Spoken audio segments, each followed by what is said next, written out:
Being a parent can be really challenging. Child and Family Resource Network focuses on connecting pregnant parents and those with kids under the age of 5 with free support services to help them on their parenting journey. Everyone deserves someone they can turn to for help with parenting. Visit childandfamilyresourcenetwork.org today.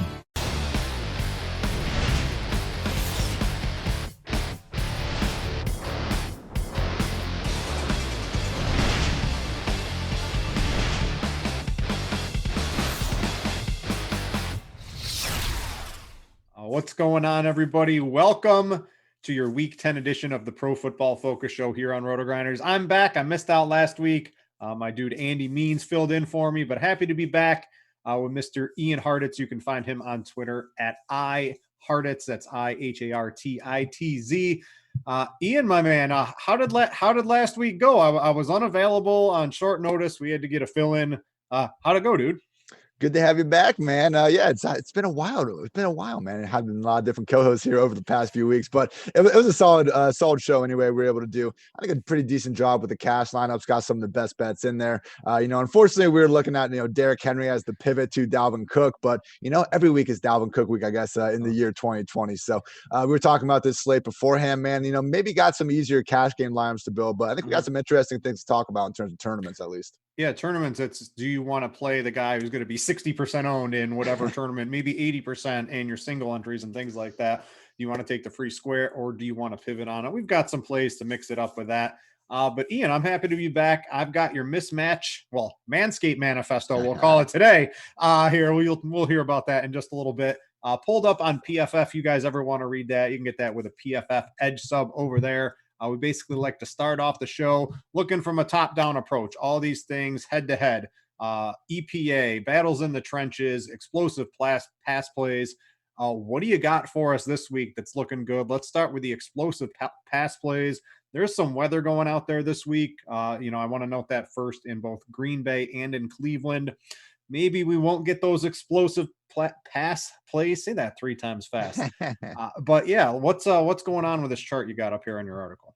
As you said, more top down, like no single one of these charts should be the whole reason why you play someone. But, once you see a couple start going their way, you look at the weather and the workload stuff too. That's when we can start to feel a little more confident about a guy. So again, I deal with these charts whenever we talk about a matchup. It's okay. We got the 9th best passing offense versus the 28th worst, passing defense. This helps make that a one-way street, gives us one metric for that. So looking at the passing games that are especially set up for success, it's Aaron Rodgers and everyone else, particularly with Lamar Jackson and Kirk Cousins being off the main slate. They would have some other good matchups too, but truly, we got 2% difference between Rodgers and everyone else. Just a matter of that win, man. And I would just say the Jaguars secondary is so just flimsy, and Rodgers, and Devontae, I would not be afraid in tournaments of pivoting off the chalky Aaron Jones and really just trying to get up there to Devontae. I know he's not going to be going too far under the radar, but again, I just don't think, even with some Mother Nature interference, I don't think the Jaguars can slow down this passing attack. Also note that Jared Goff, Big Ben, Alex Smith to some extent, even Tom Brady are also looking a little bit better than usual. Some guys that could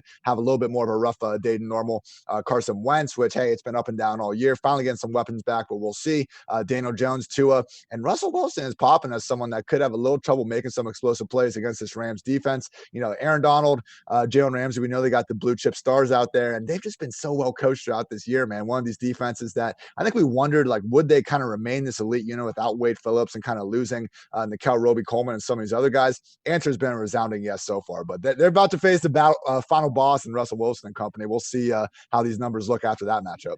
Yeah, I think the Rams, look at their schedule. It's a bunch of pumpkin matchups for the most part. So I'm still going to believe in Russ cooking in that game. Believe me and everyone else out there in DFS land is going to be all over Seattle this week.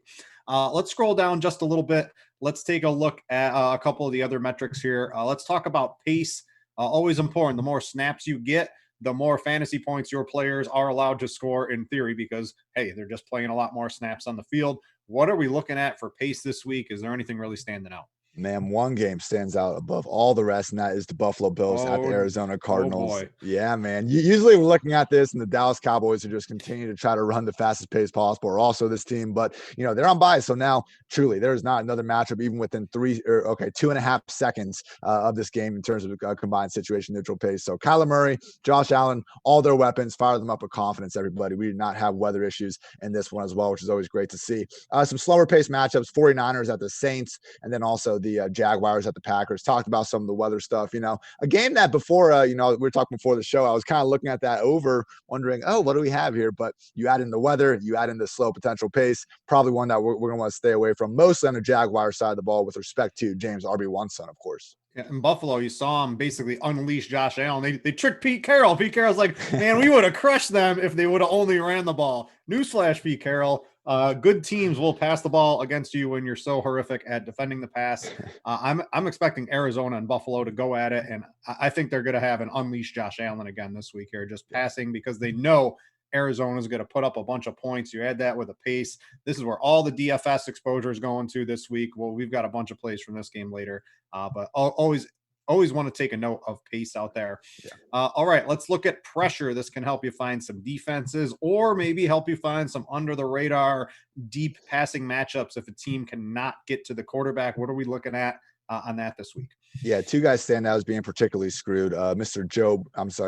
Daniel Jones. Look, only the Jets and Giants have been pressuring at least 40% of their dropbacks this year. And Daniel Jones, like you see some of these guys, like our next quarterback, Joe Burrow, where the guy has a high pressure rate, but they're getting the ball out of their hands pretty fast. Like it's a mix of Daniel Jones holding the ball too long and the Giants offensive line not being able to keep guys off him. So, we see one or two decent drives from the Giants per week, I feel like, but it's Sterling Shepard, Evan Ingram getting the bulk of their targets. Everything else, I just want to stay away from because, again, I think this could be a matchup where the Eagles just eat at the line of scrimmage, make things difficult for everyone involved. Other guy really standing out as someone that could be under a bunch of pressure is Joe Burrow against this Blitzburg defense. I have Burrow ranked as like my QB 17 this week. Normally, I've been happy to have him around that QB1 borderline, but it's these Ravens matchups and the Steelers matchups. Everywhere else, it's fine. Go back to Joe Burrow, QB1 well. Look, but it's been the kryptonite of this Bengals offense all season has been him trying to overcome just this constant pressure. Nobody does it better in Pittsburgh.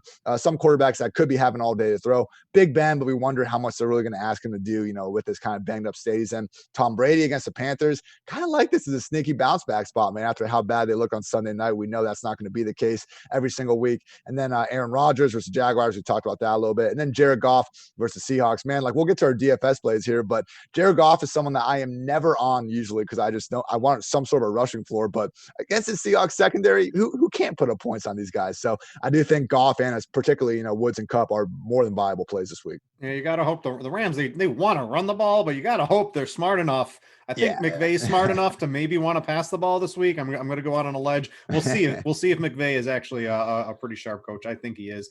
You mentioned about Joe Burrow. I'm probably a little higher on him simply because without Joe Mixon just got ruled out. We were sort of expecting that. There are a couple injuries I'm scouring Twitter during the show for. But with Gio back there, they're going to pass the ball 60 times in this game if they have to. They'll throw it 70 times if they have to. He just drops back. He slings it. It might not be very efficient against the Steelers, but the sheer number of attempts I think is going to be pretty high for Burrow this week. Moving on to, let's go to the battle in the trenches in the run game. You want to take a look at this. Anything really standing out? Dalvin Cook isn't on the main slate this week. Who are you playing? It's a good question, man. Look, so have you seen anything final on Kenyon Drake yet?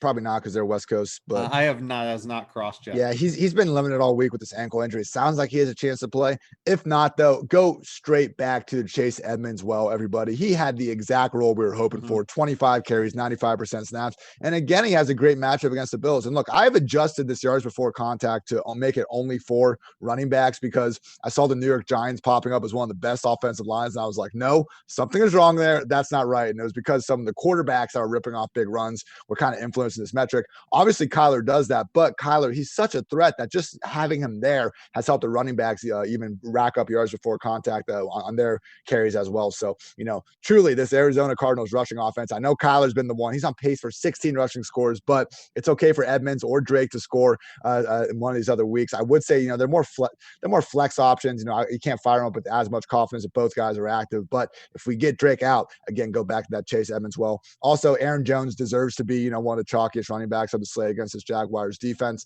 Also seeing, the Lions are popping up a little bit against Washington. I don't think there's probably enough there. Maybe some DeAndre Swift we could talk ourselves into, but a little bit thin there in terms of usage. And finally, one that's maybe going a little bit on the radar is the Cleveland Browns against the Houston Texans. Like, look, we're riding the Aaron Jones hype because it's a bad weather matchup, but bad weather in Cleveland too. Arguably a worse rush defense in Houston. And I know it's Kareem Hunt back, but there's no OBJ now. So if there's ever going to be a time where it's easier than ever for the Browns to really prioritize prioritize getting the ball in the hands of their top two playmakers, Nick Chubb and Kareem Hunt, it should be in this cake matchup. A couple of injury things just sort of crossed. It looks like Ben Roethlisberger is going to come off the COVID list. He's going to have an extended walkthrough tomorrow. Looks like he's going to play, so no worries about that Pittsburgh offense in my eyes. And then one I was watching personally is Jair Alexander for the Packers. Today, practiced for a minute, then went back inside, didn't come back out. I got to say, he's looking pretty iffy to play. That is the win game in Green Bay, but we've got Laviska Shenault already out for Jacksonville. DJ Shark, if Jair Alexander is out there, Chris Conley is going to be in some people's DFS lineups. Just keep an eye on that. I know a lot of people listen to this on podcast afterwards, late Friday or into the weekend. Just keep an eye on that as the week progresses. All right, let's close this out with your mismatch manifesto. Give me a couple other stats we got to look at. Yeah, final thing I like looking at EPA per play with the offense and defenses. Just gives you a good, kind of feel for which offenses are especially set up for success and the ones that are popping up this week. Packers, Cardinals, and Browns, and then offenses that should be particularly screwed in trying to move the ball. Giants, Patriots, and Sunday night, which makes sense. And then also the Bengals against the Steelers. But we've had a trend we talked about on the show throughout the year where you bet the over when there's two positive offenses, and a big bounce back last week. We had a lot of them. It was like the worst week ever was in week 8, and almost every single one was impacted pretty badly by weather. So again, do not take one of these charts and just blindly bet anything because of it. But when we have offenses on both sides of the field that should be able to move the ball, obviously that is a situation that we should be liking the over if it's a reasonable mark. So some ones that stand out this week: Texans, Browns, Jaguars, Packers. I know we have the weather concerns, so don't blindly do it. But Bills, Cardinals is the one that we've seen that over skyrocket, but I still don't know if it's high enough, man. So overs are 32, 24, and 2 on the season. Bounce back with a 6-1 record last week. So don't be afraid to go back to well here. I think maybe the Seahawks and Rams are another one that could provide a little bit. And also 49ers and Saints. We'll get to that a little bit more, but I think that probably is my favorite over pick of the week. All right. I want to remind all you guys, if you want to check out Ian's stuff or anything else, player grades, wide receiver matchups, you can just get lost over at PFF with all the cool stuff they have over there. If you want to check it out, go get yourself an Edge subscription. They have some bigger, higher tier subscriptions if you really want the most advanced stats you can get your hands on. Before we talk about our bets, I want to remind everybody about the single entry series going on over at FanDuel. It's been running week 6. It still runs through week 13. It's not too late to start entering the leaderboard. If you've already entered once or twice, it's not too late to still have a chance to get to the $20,000 final. It's 3 buy-in levels, $5, $33, and $100. Your top 4 combined scores count within each buy-in tier, right? So if, let's say, week 6, you had a really good score, you can still pound out weeks 10, 11, 12, 13 in an attempt to have your 4 highest scores look really good. The top 2 finishers in each tier advance to a $20,000 final. That's over on FanDuel, the RotoGrinders single entry series. And I'll even tell you, even if you aren't going to play them all, it's single entry tournament, and there's a lot of money at stake this week, just in a normal tournament. So go check that out over on FanDuel. All right, best bets of the week. Let's jump into this one. Side note, I was not here last week, Ian. I know we're not supposed to play parlays sometimes, but screw that. I like to have fun. I had myself a nice one. I'm flush. I don't like a lot of the lines this week. I think pretty much all season long I've been taking plus or minus in the points and things like that. I've joined the overs club for this week. So I got 3 overs I really like. Obviously, the first one, like you, I don't think 56.5 is too high on that Bills and Cardinals. To me, this screams like 35-30, something like that. All these games score a ton of points. Both these teams are really good on offense, and I don't think either team is all too great on defense. It's in a dome. That's an easy one for me. I like Seattle Rams. All these Seattle games score like 80 points. I don't know why this is sitting here at 54.5 when it's inside at the Rams facility. That looks like a really nice one to me. And then my sneakier one is the Raiders Broncos at 50.5. The Raiders score points. The Raiders defense stinks. Drew Lock has Jerry Jeudy. He's got Noah Fant. They'll be able to run the ball if they want. And Drew Lock has no problem chucking it down the field. He's not very good when it happens, but he has no problem trying to make some big plays, even if they're somewhat ill-advised. Hell, give me a pick 6. That's just more points. There's a lot of ways for points to be scored in this game. So I've got 3 overs, the overs club for me. I'm heading to the book. I got the Rams and the Bills when they were a little lower on Monday.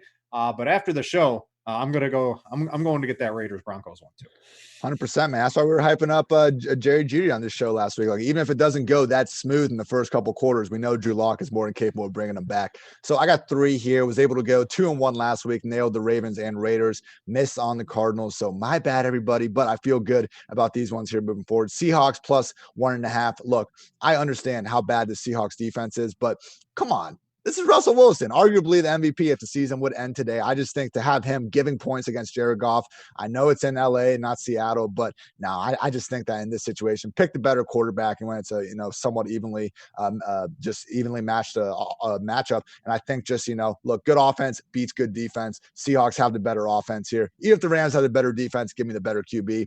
I like the 49ers Saints to go over 49. Whenever we got a nice game in the dome, it's in a weather week, it's good just not to worry about the weather for once. So I understand Mullins has been pretty mad, but him or just Bethard, whoever they've been putting out there, they still usually put up points eventually with Kyle Shanahan calling the plays. So they were so depleted at wide receiver last week. They're at least getting Brandon Ayuk back for this game. So it looks like Deebo Samuel will continue to be out, but we got Ayuk, we got Hasty, we got McKinnon, we got some guys against the Saints defense that I understand they shut down the Buccaneers last week, but more often than not this year, they've been fairly mediocre to average. So, I really expect the Saints to be able to put up points on the 49ers. We've seen them, really since they've been banged up. Whenever they face just a good functioning offense, they just don't really have the manpower at this point to do much against it. So I definitely see the Saints, finishing kind of mid-high 30s. I think the 49ers can find the end zone a couple times to push this one into the 50s. Last one, I like the Lions and Washington football team under 46.5. Maybe my first under call of the season here. Guys, see what this line kind of settles at. But look,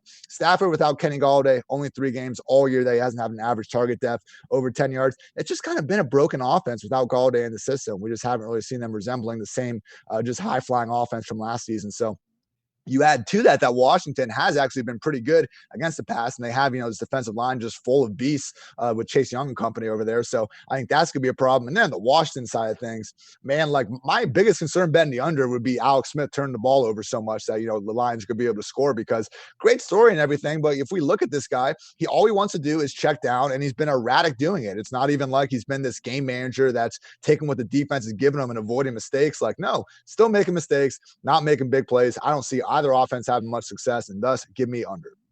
I think the Redskins' biggest mistake was moving away from Haskins too early. They should have just let him play out and see what it is. They invested the pick. I know it's not with the same coaches, but you got to see what you have. Maybe they already know and they made up their mind, but.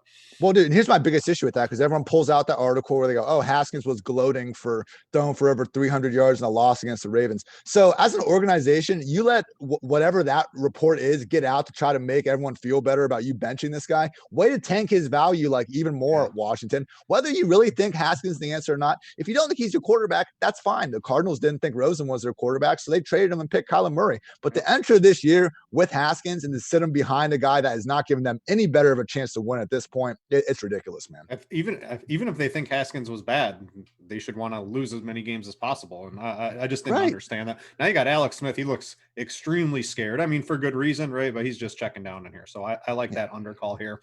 And I do want to mention that Seahawks plus 1.5. I like that one quite a bit. I'm going to go get that one as soon as the show's over. Let's get it. You and me both. All right. Before we trim our player pools, everybody, it's time to trim something else. That's right. We're talking about Manscaped. Autumn is in the air, and Manscaped is here to ensure you don't carve your pumpkins when you're grooming. And by pumpkins, you mean your boys downstairs. In fact, Manscaped is on a mission to change the way you approach caring for your balls. And great news, if you live overseas, they've released their products in the UK, Canada, and Australia. RotoGrinders, we're global, man. Everyone listens to us. You can get Manscaped basically just about wherever you are. Let's not forget, it's also the best trimmer for your butt, balls, and body. Anywhere you want to go, Manscaped will help you out there. The Lawnmower 3.0 trimmer offers a replaceable ceramic blade with advanced skin-safe technology, which helps reduce grooming accidents. Their new Weed Whacker ear and nose hair trimmer. I just hit 40, Ian. I need that all the time. I'm up in there jamming things in there all the time. Use the same skin-safe technology when you're trimming those delicate nose hairs of yours. The Crop Care Kit includes the Crop Preserver Ball Deodorant, and pumpkin spice lattes and ball deodorant go hand in hand in the fall. So get your hand on that. They've got a body wash, the Crop Cleanser. You can use it on your hair, whatever you want. The Crop Mop ball wipes. You never know when your opportunity strikes. If you got a quick date or something like that, you got to be prepared. You don't want to stink at Thanksgiving dinner either. If you suffer from stank foot, they have a product for you, the Foot Duster. You need some foot deodorant. It's a free gift if you buy the whole pack. It's the cooling tea tree oil. Offers a pleasant experience for even the stankiest feet. Lets you take your shoes off with confidence. They've got some cologne, the Manscaped Refined Cologne. It's a cost-effective way to smell clean and fresh for your dates. They're all vegan, right? So that's a lot of things. My wife, she's vegetarian, cruelty-free, dye-free, vegan, sulfate-free. All the stuff is good for you. You're not going to hurt your man parts when you're out there using your Manscaped stuff. You want to get in on the action, 20% off and free shipping at manscaped.com with code ROTO. That's 20% off and free shipping at manscaped.com with code ROTO. Make your balls a priority this fall. Well done. That's a lot going on there, right? I gotta get some. The nose hair trimmer is what I really need here, Ian. It's starting on the ears here too, man. It's not looking pretty over here in Divine Land. But anyway, let's jump up to week 10, and we started off this show. Chalk cash games this week are going to look very similar, I think, across a lot of teams, because we have the free square of Mike Davis, specifically on DraftKings, but even on FanDuel. His price is a lot lower than it should be here, which is allowing a lot of the lineups to look the same. You're allowed to get a lot of really good players on your team, which has been a little bit in question for the past couple of weeks. So I'm going to start at quarterback. I don't understand. You've got the Bills in Arizona, your cash game quarterback on whatever site you play on. I don't care what it is. It has to be Josh Allen or Kyler Murray. Kyler Murray's $500 more on DraftKings. If the $500 gets you something you really like at receiver or a third running back or get you the defense you want, I'm okay using Josh Allen. I prefer Kyler Murray, but that's basically where I'm at. The Cards, I look at this. They only have 7 running back rush attempts inside the 5 all season. Kyler Murray is their running back when they get down. He's so elusive. He never gets hit. He's in there. Allen went nuclear against the Seahawks. I'm expecting that sort of basically air raid offense from the Bills again. And Arizona, 23rd in team pass grade coverage at PFF, 29th in pass rush grade at PFF. Allen's got to have all day to throw. I just don't see how you don't use one of those two guys. Yeah, I'm with you. It's between those two and literally nobody else, I think, in cash games. If you really want to try to go down the well to, this Raiders Broncos game and go with Carr or Lock, okay, but I'm with you and thinking that those guys are probably better GPP options than at cash games. And also give me Kyler Murray. He's on. Being a parent can be really challenging. It's normal to feel uncertain about whether you're doing the right things to raise healthy and happy children. That's why Child and Family Resource Network focuses on connecting pregnant parents and those with kids under the age of 5 with free support services to help them build confidence in their parenting journey. Everyone deserves to have someone they can turn to for support with parenting. Visit childandfamilyresourcenetwork.org today.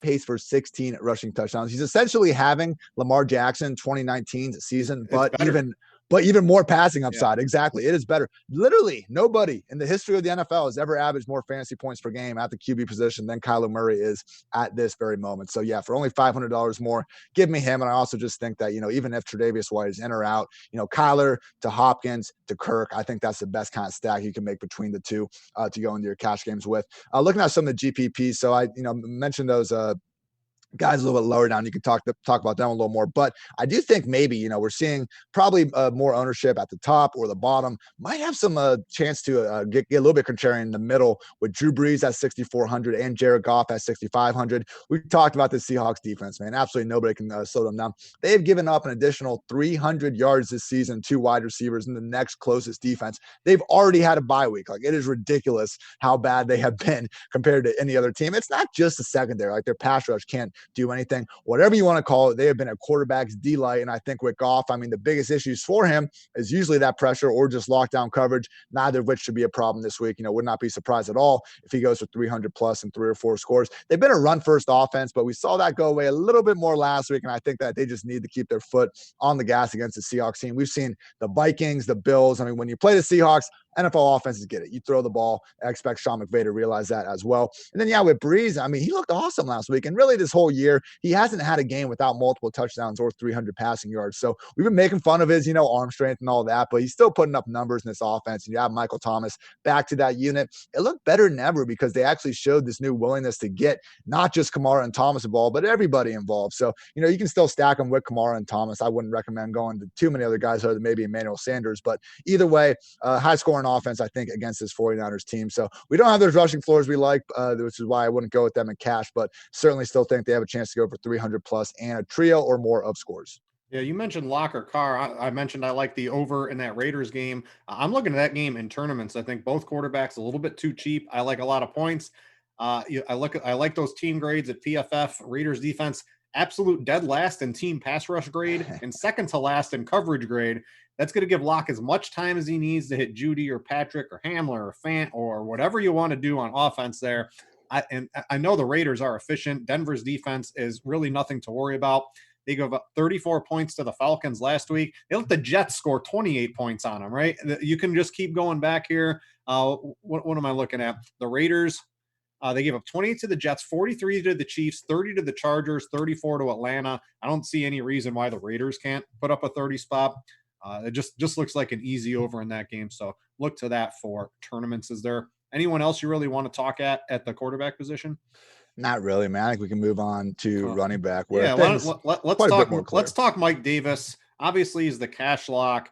What is there any reason you see to not use him? And then what about in tournaments? Is he worth the 50, 60, upwards of 80% ownership in some of these contests on DraftKings this week? I think in tournaments, it could be worth fading. I mean, you look at his performance without Christian McCaffrey. He's been playing in every single game, but just like any running back, we see it when they were able to win these games and kind of get up on the scoreboard. That was when he was having his real big performances when things didn't get quite as going. We saw them lean a little bit more on DJ Moore, Robbie Anderson, as opposed to Mike Davis. But we saw them have this matchup before, and Davis only played 24 snaps, still found a way to get 8 receptions in garbage time. So it might be a case that the Buccaneers kind of run their prevent defense in such a way that, Davis will be getting more check down opportunities if the game goes a little bit awry compared to what we saw kind of in those final games with him there. But I mean, at 4K, it's really hard to get away from him. I'm just talking about being contrarian in tournaments because cash games, I think you got to get him in there. And also with David Johnson being confirmed out, Duke Johnson at 5K is someone that in tournaments, I'm probably going to be going up and trying to get Giovanni Bernard or just,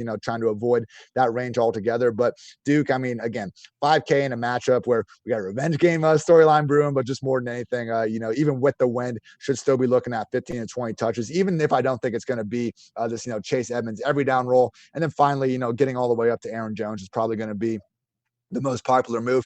I mean, James Conner at 6,900. It was a weird bust last week because it wasn't that he wasn't on the field because there's another running back out there. The Steelers have just been randomly running a ton of empty over the past few games, and they fell behind, strangely enough, in that Cowboys one. So I like the bounce back potential for Conner in tournaments, but I think in cash game, you got to go Jones, Mike Davis, Duke Johnson, and I think that's probably going to be 70, 80% of cash game lineups this week. Yeah, that's definitely going to be the chalk combination. Aaron Jones, I'm maybe a little worried they give Jamal Williams a little bit more work, but I don't know. It's probably. Is he back for sure? He's been activated off COVID list. That did not cross yet, but we'll have to see what happens on that one. But that looks to be the Davis Duke, Aaron Jones looks to be the chalk combination. What I like for tournaments, I'm trying to mix it up a little bit. Everyone's playing Aaron Jones. Give me some James Robinson. The Packers haven't stopped the run all season long. They're allowing 32 PPR points per game.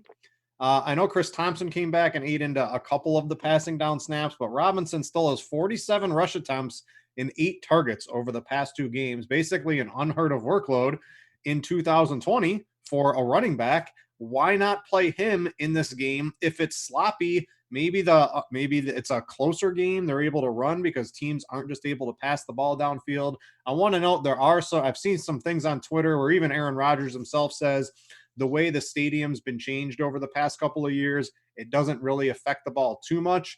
But if the wind's whipping around 30 miles an hour sustained with big gusts, I'm going to tell you it's going to affect the ball getting passed through the air. So why not look for James Robinson? The Packers I don't think they have a great run defense at all. And the smart teams, right? They want you to run the ball against them because you're just going to score a lot less points if you run the ball every play. but that's fine in fantasy for the running backs we want to roster. It's really hard to find low-owned running backs that have a lot of upside, and he's going to be around 10%. That's basically my new threshold for a low-owned running back. I think he can get you there in tournaments. Yeah, only guy to add to a tournament option is Miles Sanders at 6,400. Back, he's declared himself 100% healthy, and sitting at 6,400 still. You look at his past two matchups that we had him in, it was really rough against the Steelers and the Ravens, and he was sitting right in that same spot at 6,500. So it's almost like he was priced at that point because of the rough matchups, and now he's coming back, post bye, seemingly 100% healthy. I mean, he was playing over 75% of their offensive snaps in all of his non-injury shortened games this year. So he's a workhorse that's being priced like he's in a much tougher matchup than he really is. So Sanders stacking with the Eagles defense, man, let's freaking ride in GPPs. Yeah, I think that one's pretty interesting as well. Let's move to wide receiver. Cash games are going to look, maybe this is the spot where there'll be a little bit of differentiation. If you have the money, Adams looks pretty good. Even in a win game, I'm still expecting him to be Devontae Adams and get his 10 to 15 targets and score a touchdown. That looks pretty good, but salary does come into play sometimes. I'm looking at Diggs. He only has 3 touchdowns on the year. I think some of that is Josh Allen's just so good inside the 10 that it sort of eats away at a couple receiving touchdowns here and there, but he leads the league in receptions and yards. Those count too, and you get the 100-yard bonus in this game, I think, pretty easily. A lot of plays. You mentioned the pace at the top of the show. It's in the dome. I like the over.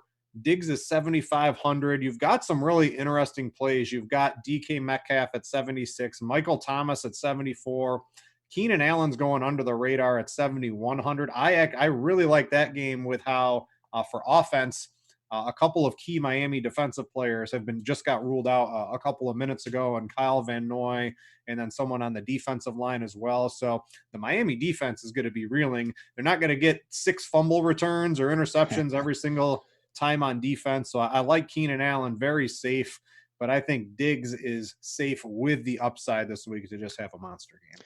Yeah, and look, if you're going with Josh Allen as a QB, you need to have his number 1 wide receiver and Stephon Diggs there. Nobody else has more targets this season than Stephon Diggs. I think you could also slide down to John Brown, who is in another revenge game spot. Look, I love that storyline. And also, I just think last week, he's been banged up all year playing through it, but last week, him and to a lesser extent, Juju Smith-Schuster, I thought looked healthier than they had in quite some time. So always good to see those explosive guys getting on the right side of their health. I would say if you are going, Kyler Murray route, obviously you want DeAndre Hopkins in there. 7,700, only had 3 targets last week. Guys, that's what we call an outlier. It's going to be okay. They're going to feed him the ball. Even if Tre'Davious White is out there, and we've seen Hopkins, not dominate this matchup over the past 2 seasons, but still put up plenty of points specifically on Tre'Davious White. Look, it's DeAndre Hopkins. This guy can win against anybody, and the likely shootout, don't be surprised if he has his way in this spot. You can also go down to Christian Kirk, who's been absolutely balling out lately, really taking that field stretcher role for himself, sitting there at 5,700.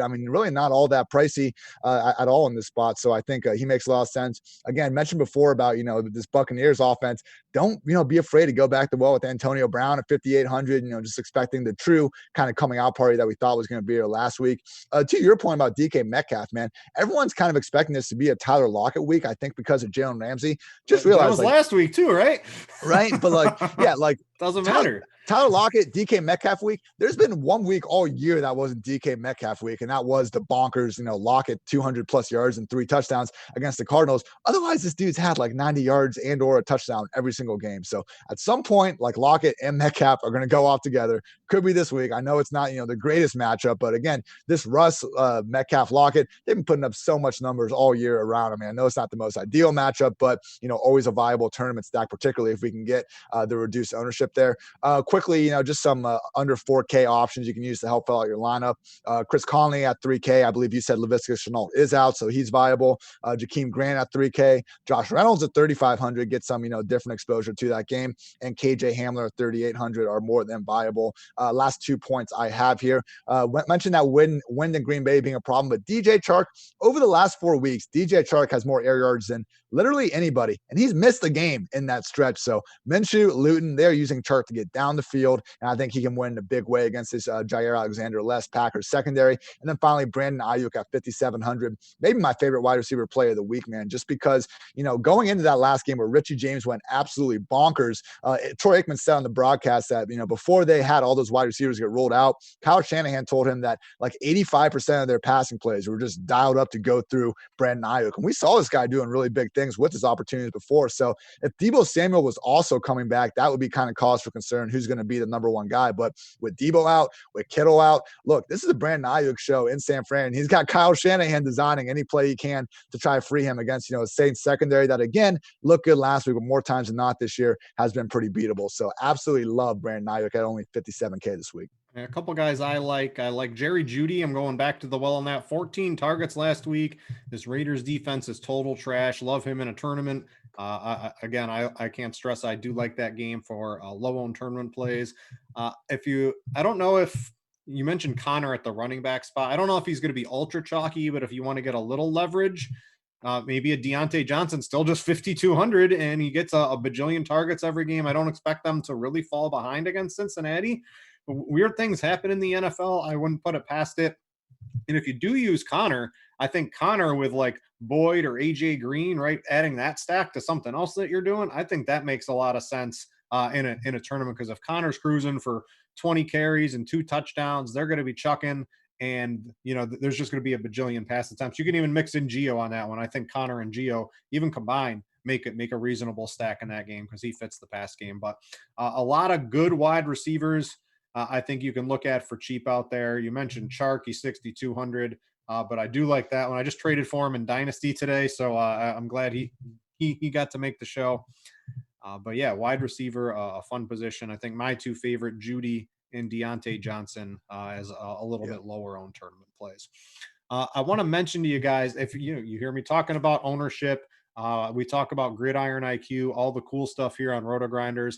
It's normally $40 a month, basically. If you want to get $5 off your first month here at RotoGrinders, we're offering a Core 4 discount for all new subscribers. You can go to rotogrinders.com/media/PFF, Pro Football Focus, and that will get you $5 off your first month here at RotoGrinders to check out all the cool stuff here. It should be literally, I feel like personally, RotoGrinders should be like $100 a month. So the suits, they like to keep it cheap for everybody.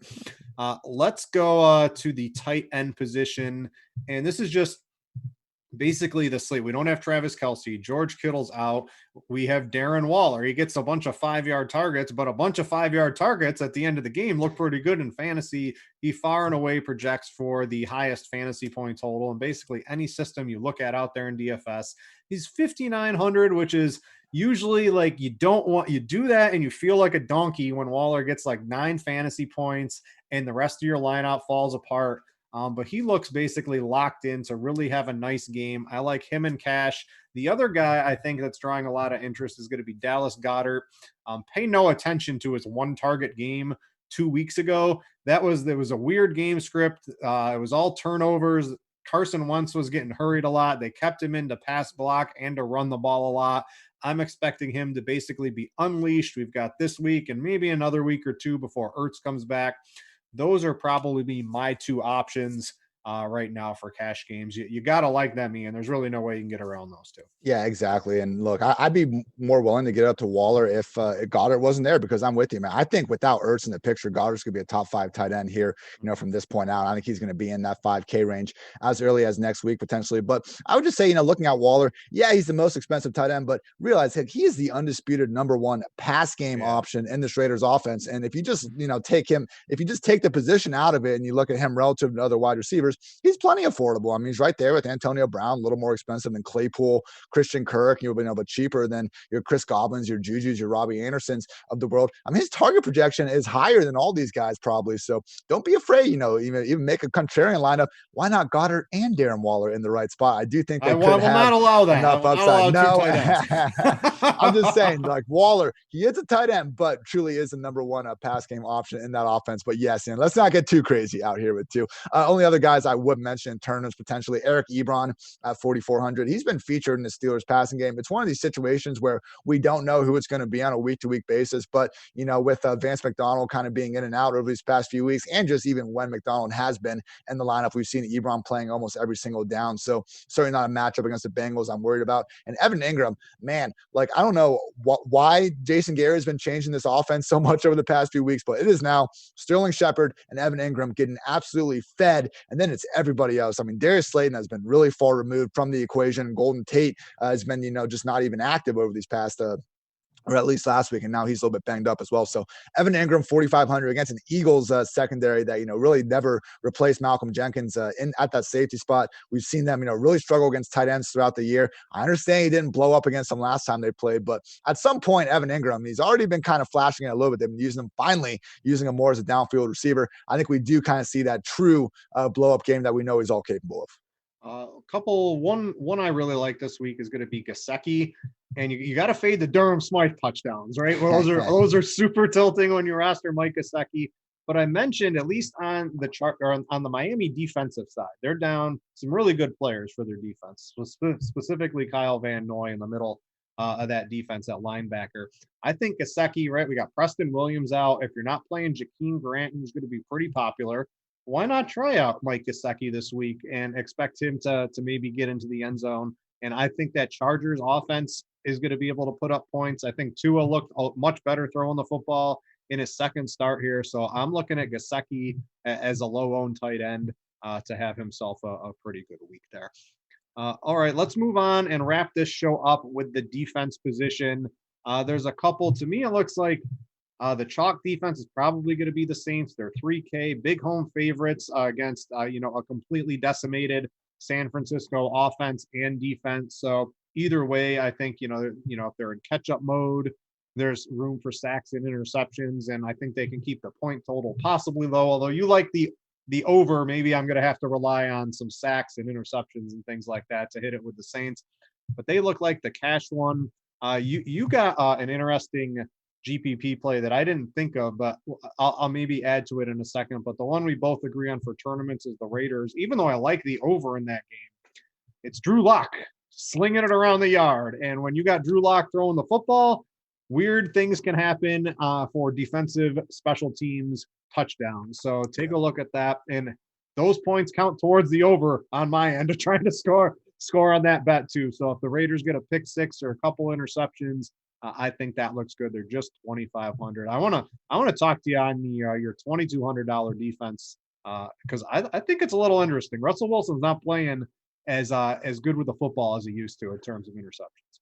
And that's the thing, man. Like I think in defensive selection, like too often we just want to target like these awful offenses. What we need is someone that's, going to take sacks, potentially turn the ball over. And ultimately we need, the defensive special team touchdowns to try to go out there and win these tournaments. So like, remember that game, that Rams Chiefs just absolute shootout a couple of years ago? Like both teams scored over 50 points, but the Rams defense was still awesome because they scored like 2 defensive touchdowns on their own and had a couple sacks. That could be what we're seeing here with the Rams at 2,200. I mean, you would have to go up all the way to freaking, the high 3,000s to find a defense I think is as good as the Rams. The only reason their price is low is because they're playing Russell Wilson, the Seahawks. But you look at the way Russ plays, and I mean, this is a guy that makes, off script magic happen every single week. We get it. But similar to Deshaun Watson, I mean, when these quarterbacks drop back, they only have a couple choices when pressure comes. They can try to force the ball in somewhere immediately and risk a turnover. They can take a sack and live this play another down, or they can try to avoid that sack and make something happen. That's usually what Russell Wilson does.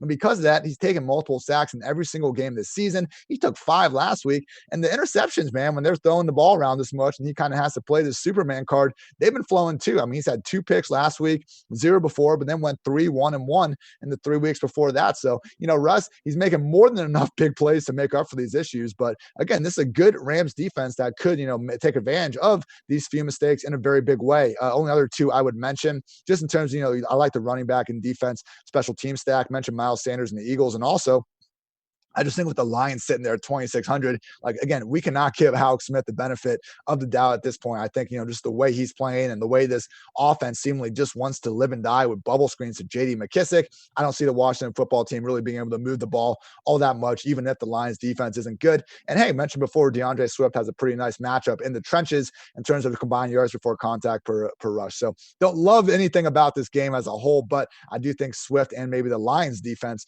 could be a nice contrarian GPP stack as well.